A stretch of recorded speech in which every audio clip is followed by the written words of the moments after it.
Welcome back to The Explainer. Let's just start right off with a quick analogy, okay?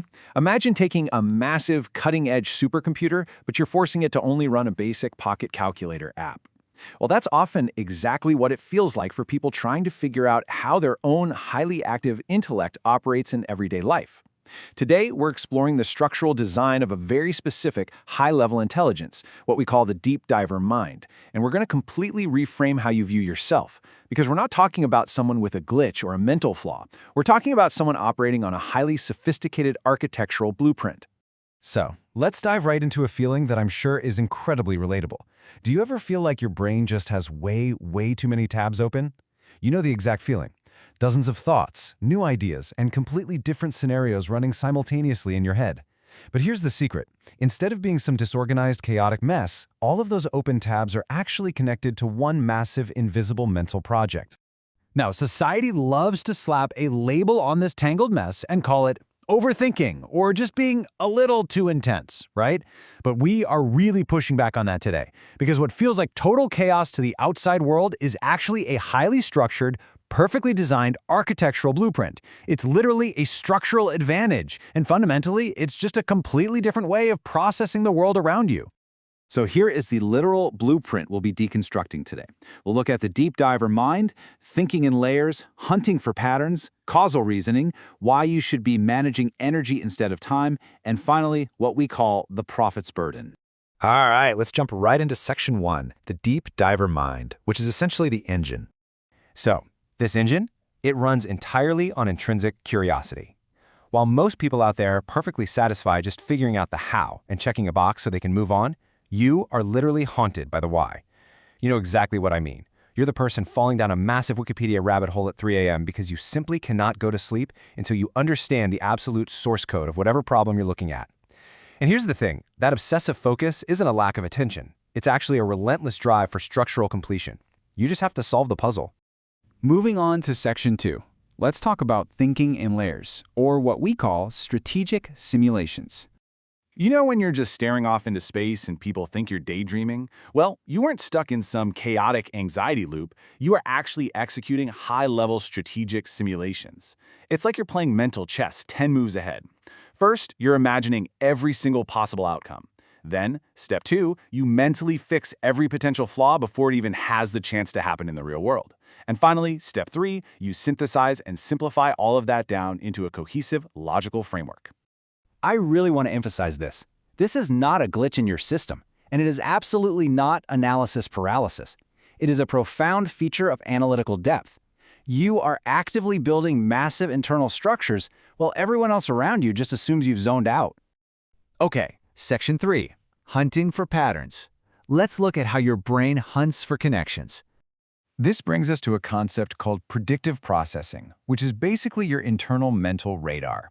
Because your brain is constantly hunting for connections and modeling different possibilities before they even occur, you can often predict a total disaster 6 whole months out. And you're doing this while everyone else is happily popping champagne over a plan that is fundamentally flawed from the start. And honestly, your radar is incredibly vast.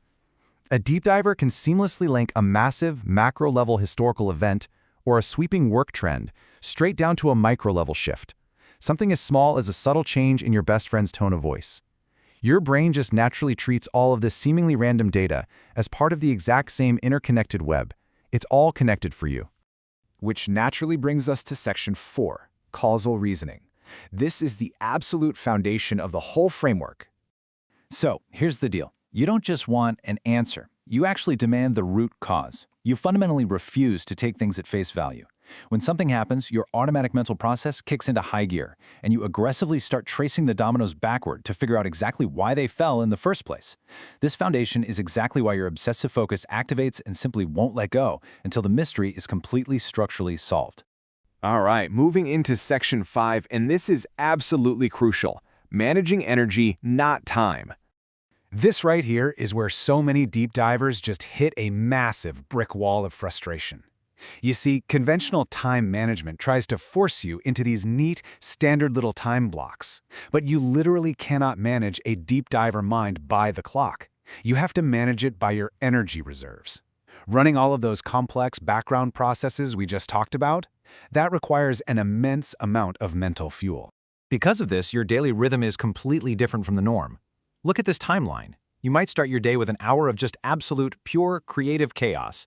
Then suddenly, by hour 4, you drop into this deep work trance where hours just disappear in the blink of an eye and your productivity is off the charts. But after that, say around hour 8, you crave pure silence. And that's not because you're antisocial. It's because you desperately need that quiet time to organize the massive amounts of chaotic data you've just collected all day. You have to protect your mental peaks like they are literal oxygen. All that standard productivity advice you read, it simply doesn't apply to your personal source code. You have to remember this. Productivity is a lie if it isn't aligned with your own cognitive rhythm.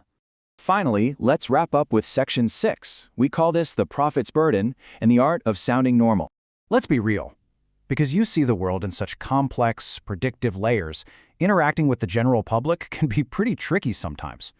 To truly survive socially, you essentially have to learn how to actively simplify your complex layers. You create an accessible, user-friendly interface for everyone else to interact with. Honestly, it requires immense emotional intelligence, and it is exhausting energy to mask that raw intellect. It's draining to pretend to care about small talk when internally your brain is simulating a chess game. But here is the ultimate evolution of this mind. When you've truly mastered your architecture, you actually stop trying to sound smart just to impress other people. Instead, you use your incredible depth and your unique ability to translate complexity to elevate everyone around you. You use your brain to make them feel brilliant. Still, we really do have to acknowledge the prophet's burden. It can be incredibly alienating when your brain just naturally rejects the inauthenticity of shallow social rituals. You're probably going to feel like an outsider sometimes, or maybe a bit lonely. But recognizing that this is just a core part of your structural blueprint allows you to finally stop judging yourself. You possess a rare, layered gift. It is absolutely not a curse. It just requires you to build the right boundaries so your intellect can truly thrive. So I want to leave you with a final provocative thought to chew on today. As you reflect on your newly validated mental architecture, I want you to ask yourself, do you consistently connect dots that other people don't even realize are there? Because if the answer is yes, embrace it. Protect your energy, trust your predictive processing, and keep thinking in layers. Thank you so much for joining me to break this all down today, and we will catch you in the next explainer.